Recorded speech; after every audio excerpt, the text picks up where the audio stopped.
Hello દર્શક મિત્રો, મારી યુટ્યુબ ચેનલમાં તમારું હાર્દિક સ્વાગત છે। જો તમે મારી ચેનલને સબસ્ક્રાઇબ ના કરી હોય તો જરૂરથી સબસ્ક્રાઇબ કરી લેજો, જેથી નવા વિડીયોની નોટિફિકેશન તમને મળતી રહે। આ વાર્તા છે વાંદરા અને મગરની। એક સમયની વાત છે, નદીના કિનારે જંગલમાં એક મજબૂત અને વિશાળ જાંબુનું ઝાડ હતું। એ ઝાડ ઘણું જૂનું હતું। તેના પર ઘણા બધા સ્વાદિષ્ટ અને મીઠા ફળ આવેલા હતા। તેની ઘટાદાર છાયા અને મીઠા ફળને કારણે પ્રાણીઓ તથા પશુ પક્ષીઓ ત્યાં ફળ ખાવા માટે આવતા હતા। તે ઝાડ ઉપર એક ચતુર અને મસ્તીખોર વાંદરો રહેતો હતો। તે રોજ જાંબુના મીઠા ફળ ખાતો અને તેની ડાળીઓ પર કૂદાકૂદ કરી મસ્તી કરતો હતો। તે નદીમાં એક મગર તેના પરિવાર સાથે રહેતો હતો। એક દિવસ મગર ખૂબ જ થાકેલો અને ભૂખ્યો હતો, તેથી તે ઝાડ નીચે આરામ કરવા માટે આવ્યો। વાંદરાએ તેને જોયો અને પૂછ્યું, મગરભાઈ, કેમ આટલા ઉદાસ દેખાવ છો? થાકી ગયા છો? મગરે કહ્યું, હા, હું ખૂબ જ ભૂખ્યો છું અને થાકી ગયો છું, તેથી આરામ કરવા માટે અહીં ઝાડ નીચે આવ્યો છું। વાંદરાને તેની ઉપર દયા આવી અને તેને થોડા ફળ તોડીને મગરના મોંમાં નાખ્યા। મગર તે ફળ ખાઈને ખૂબ જ ખુશ થઈ ગયો અને કહ્યું, વાહ, આ તો ખૂબ જ મીઠા અને સ્વાદિષ્ટ છે। તે દિવસથી મગર રોજ જાંબુ ખાવા માટે ઝાડ પાસે આવતો। પછી બંને સાથે મળી જાંબુ ખાતા અને મસ્તી કરતા। આમ બંને વચ્ચે ગાઢ મિત્રતા થઈ ગઈ। મગર તે પાણીમાં તેના પરિવાર સાથે રહેતો હતો।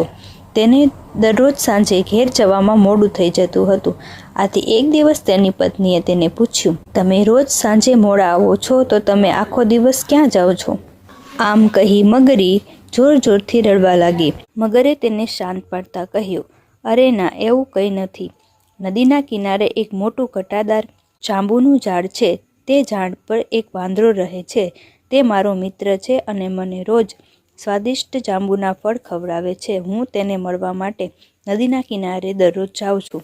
આમ મગરે તેને આશ્વાસન આપ્યું અને મગરી થોડી શાંત પડી।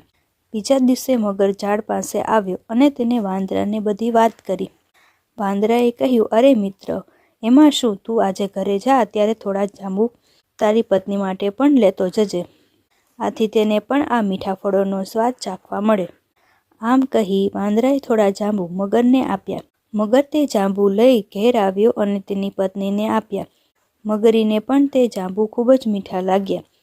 તેને થયું કે આ ફળ આટલા મીઠા છે, તો દરરોજ આ સ્વાદિષ્ટ ફળ ખાનાર તે વાંદરાનું કાળજું કેટલું મીઠું હશે। મગરી ફરીથી રીસાઈ ગઈ અને તેને મગરને કહ્યું કે મારે વાંદરાનું કાળજું ખાવું છે। તમે ગમે તેમ કરી તેને અહીં લઈ આવો। મગરે તેને ના પાડી અને તેને ઘણી સમજાવી, પણ મગરી માની જ નહીં।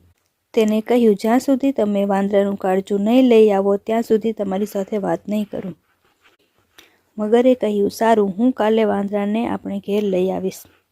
બીજા દિવસે મગર વાંદરા પાસે આવ્યો અને તેને કહ્યું, મિત્ર, તું રોજ મને સ્વાદિષ્ટ મીઠા જાંબુના ફળ ખવડાવે છે, તો તું આજે મારા ઘેર ભોજન કરવા માટે ચાલ। મારી પત્નીએ તારા માટે ત્યાં પકવાન બનાવ્યા છે। વાંદરાએ કહ્યું, હું તો ઝાડ પર રહું છું, મને પાણીમાં તરતા નથી આવડતું, તો હું તમારા ઘેર કેવી રીતે આવું? મગરે કહ્યું, તું મારી પીઠ પર બેસી જા અને હું તને મારા ઘેર લઈ જઈશ। પછી વાંદરો મગરની પીઠ પર બેસી ગયો। થોડે દૂર નદીના પાણીમાં પહોંચ્યા પછી મગરે વાંદરાને બધી વાત કરી કે તું રોજ આવા સ્વાદિષ્ટ ફળ ખાય છે, તો તારું કાળજું કેટલું મીઠું હશે।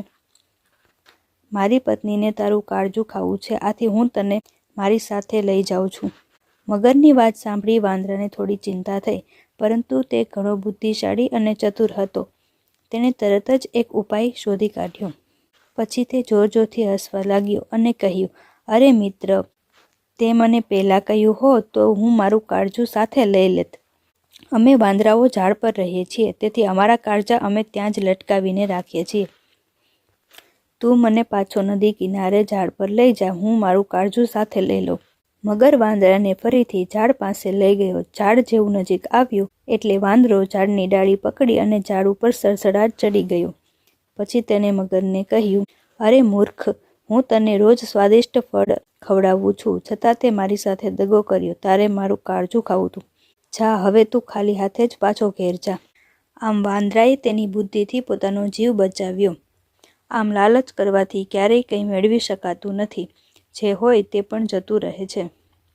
તો મિત્રો, તમને આ વાર્તા કેવી લાગી તે અમને કમેન્ટ કરી જરૂરથી જણાવજો અને વિડીયોને લાઇક કરી ચેનલને સબસ્ક્રાઈબ કરી લેજો. પૂરી વાર્તા સાંભળવા બદલ આભાર.